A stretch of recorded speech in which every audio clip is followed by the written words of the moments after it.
Coucou les copains, c'est la première vidéo de 2020, et quoi de mieux pour célébrer la nouvelle année qu'une vidéo sur un dessin animé?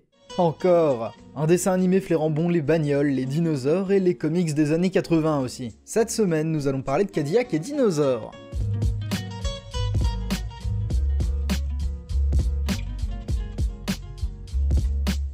Cadillac et Dinosaures, un nom plutôt contractuel qui désigne des adaptations du comic Xenozoic Tales, ou Chronique de l'ère du Xénozoïque chez nous, une très courte série de comics de 1987 qui prend place dans un univers parallèle au nôtre, à la différence près que l'humanité y a été forcée de se cacher temporairement dans des villes construites sous terre pour échapper aux catastrophes naturelles, engendrées, je vous le donne en mille, par la pollution et l'exploitation abusive des ressources naturelles. 500 ans se sont écoulés depuis cet événement, durant lesquels l'humanité a perdu beaucoup de son savoir et a régressé technologiquement. Pire encore, pendant que les humains se cachaient tels des topiqueurs, le monde du dessus a vu le retour des dinosaures, pourtant éteints depuis des dizaines, voire des centaines de millions d'années. Forcément, à un moment, les humains sortent de Terre, sinon il n'y aurait pas d'histoire, et c'est là que l'intrigue prend place. Dans Xenozoic Tales, on suit principalement les aventures de Jack Tanrek, un mécanicien qui n'a peur de rien, et de Hannah Dundee, une ambassadrice particulièrement intelligente. Tout ce petit monde évolue dans ce qu'il reste de la civilisation, à savoir des cités-états qui se font la guerre, avec des dinosaures en toile de fond. Moi j'étais séduit à partir du mot dinosaure. Vous l'aurez compris, le comics a effectivement des valeurs profondément écolo. Certains humains dont Jack et Hannah veulent cohabiter avec les dinosaures, certains autres veulent les exterminer, c'est pas excessivement complexe. Toute l'histoire tourne autour de la lutte de Jack, Hannah et leurs amis pour protéger la nature. Et autour des Cadillacs aussi. Jack répare surtout des Cadillacs dans son garage, parce qu'après tout... pourquoi pas? Oh, et je vous vois venir, bande de petits malins. En effet, y a plus de pétrole, les Cadillacs tournent au guano de dinosaures. Oui, c'est le caca. Xenozoic Tales est effectivement un très bon comics. Je ne saurais que trop vous le recommander, mais c'est pas tout à fait le sujet. Non, ici on est plutôt là pour parler des œuvres liées à Xenozoic Tales. Ici, on est là pour parler de Cadillac et Dinosaures. Et figurez-vous que niveau produits dérivés, il y a une sacrée poignée de trucs. En vrac des jouets, bien évidemment, toute la panoplie classique du merchandising, et aussi un voire très bon beat'em up de Capcom sur CP System Dash, sur arcade. Mais bon, je parle pas trop de jeux vidéo sur cette chaîne. Il utilise une belle brûlure sur lui-même. Ce qui va nous intéresser déjà nettement plus, c'est le dessin animé de 1993, sobrement intitulé Cadillac et Dinosaures, une production américano-canadienne de Nelvana, un studio d'animation canadien que vous connaissez pour des centaines de séries, mais aussi de Galaxy Film et de Sousa Productions, pourquoi pas. Pause. C'est peut-être bien le détail qui m'a le plus frappé en épluchant le générique de fin. Steven E. de Souza a écrit et produit le dessin animé Cadillac et Dinosaures. Je vois que vous n'êtes pas trop secoué, mais quand même. Steven E. de Souza est un producteur, réalisateur, mais surtout scénariste américain, que vous connaissez pour avoir écrit Piège de cristal, 58 minutes pour vivre, 48 heures commando ou The Running Man. C'est une véritable icône des années 80. Même plus que ça, si on se penche sur sa filmographie, on s'aperçoit que l'adaptation de Cadillac et Dinosaures sort peut-être pas tout à fait de nulle part. C'est sans doute une surinterprétation de ma part, mais difficile de pas rapprocher le dessin animé Cadillac et Dinosaures, dont le jeu vidéo a été développé en parallèle par Capcom, avec le film Street Fighter, carrément réalisé par Steven E. de Souza, sorti en 94 et tiré de la licence Street Fighter de Capcom. De là à parler de rapprochement possible? Sans doute que non, c'est complètement bancal comme raisonnement, mais j'aime bien le film Street Fighter, j'ai pu vous en parler alors ça va. Je t'aime Raoul Julia. Tu as fait de ton mieux. Non, et puis c'est quand même cocasse de voir Sacha Harari au rôle de producteur de Cadillac et Dinosaures, quand il a aussi, étrangement, été producteur sur le film Street Fighter. C'est fou comme le monde est petit. Bref, retour à Cadillac et Dinosaures, une série animée très courte, en 13 épisodes qui se suivent vaguement et qui racontent plus ou moins la même chose que Xenozoic Tales. On retrouve dans ce dessin animé tous les personnages du comics comme du jeu, les dinosaures et l'ambiance aussi, même si ici beaucoup plus édulcorée qu'elle n'avait pu l'être justement dans le comics ou le jeu. Tout était très bien parti, mais le problème, c'est que le dessin animé Cadillac et Dinosaures était diffusé aux États-Unis sur CBS Saturday, le samedi matin.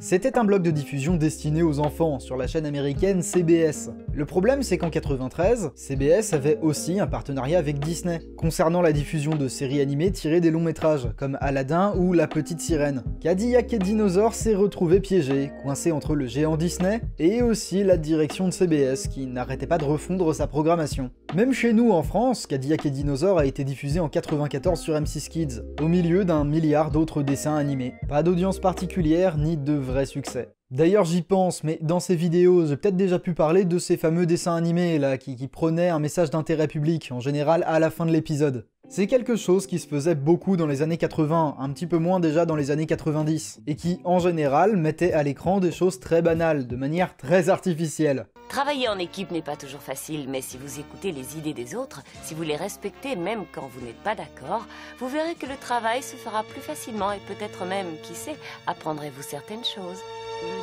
En effet, c'est super, même si ce que tu dis est très vague. Je suis beaucoup moins certain pour le choix du plan par contre. C'est méga serré, je la trouve un petit peu angoissante comme ça. Le pire c'est peut-être que dans le cas Musclor, ce plan-là, précisément celui-là, on nous l'a resservi plusieurs fois. Les messages préventifs, souvent c'était ça. Le personnage en plan plus ou moins rapproché qui regarde vers le spectateur pour lui parler directement. Mais bon, après tout pourquoi pas, hein, peut-être que d'entendre ça de la part de personnages de dessins animés, ça a pu aider des enfants. Cadillac et Dinosaur va beaucoup plus loin que ça. C'est un parallèle que je trouve très intéressant. La thématique centrale proposée dans Cadillac et Dinosaur, bon, c'est l'écologie, hein, toute la diégèse est construite dessus. C'est la manière dont c'est amené qui est intéressante. Ce que défend Jack Tanrek, c'est pas uniquement les dinosaures, c'est surtout le cycle de la vie. C'est dilué dans la narration et ça fonctionne 1000 fois mieux que n'importe quel message préventif explicite en plan rapproché. Maintenant, pour ce qui est de l'animation, Cadillac et Dinosaur est, comme je l'ai dit tout à l'heure, une production de Nelvana de 1993. Le détail le plus curieux quand on prend le temps de jeter un œil au générique de fin, c'est qu'on a beau parler de production américano-canadienne, personne n'y est crédité pour de l'animation. Dans ce générique, on voit bien, si on cherche un petit peu, les producteurs, les comédiens de doublage, les réals, les storyboard artistes ou tout ce que vous voulez. Mais aucun nom lié à l'animation. Vous savez ce que ça veut dire, et je sais aussi que vous savez que je sais ce que ça veut dire. L'animation de Cadillac et Dinosaur a suivi un modèle très classique. Dessouza Productions et Galaxy Film ont assumé un rôle de production, Nelvana a été mis sur le projet, on a assuré le développement complet des storyboards jusqu'à la post-production, et a délégué l'animation à un autre studio dont le nom est écrit en tout petit dans le générique de fin, Hanover Push Pin Planning, APPP, un studio d'animation japonais dont j'avais déjà parlé dans un autre samedi matin, sur JoJo's Bizarre Adventure, une entreprise qu'on connaît au passage beaucoup plus pour ses intervallistes pas chers, sur des centaines d'animés et de dessins animés depuis 1984. C'est pas scandaleux ni surprenant, ça n'a rien d'inhabituel, c'est plutôt un bon choix même. Je me ferai quand même pas l'avocat de la délocalisation, hein, faut pas trop déconner non plus. Mais on a vu pire que ça comme studio. On va pas tellement en parler dans la vidéo, parce que c'est jamais que des intervallistes, mais quand même. À l'échelle de ce type de production, Cadillac et Dinosaur fait quand même figure de plutôt bonne animation. Tout spécialement l'épisode 1, qui bénéficie entre autres du meilleur character acting de la série, et d'une recherche sacrément intéressante sur la lumière et les couleurs. Ce que je vais dire va paraître extrêmement con, mais il faut bien garder à l'esprit que c'est une adaptation de comics en dessin animé pour enfants. Et à ce titre, on était en droit d'avoir peur. Adoucir Xenozoic Tales pour convenir à une cible plus large, c'était prendre le risque de niquer toute l'identité de l'œuvre. On notera entre autres quelques changements dans le character design, quelques simplifications, que ce soit sur les personnages ou sur les dinosaures. J'aime beaucoup celui-là. Celui-là, ouais, il a une tête qui me rend heureux. On saluera donc tout spécialement le travail de designer comme Charles E. Bastien, qu'on connaît plutôt pour avoir réalisé plus de la moitié des épisodes du Bus Magique. Là, dans le cas présent, on imagine sans mal aussi que le dessin animé était censé faire vendre des jouets. D'où une certaine relecture aussi du design et surtout des couleurs des véhicules, particulièrement bons. Et aussi de celui des armes. Ça se connaît ça, ce fusil là.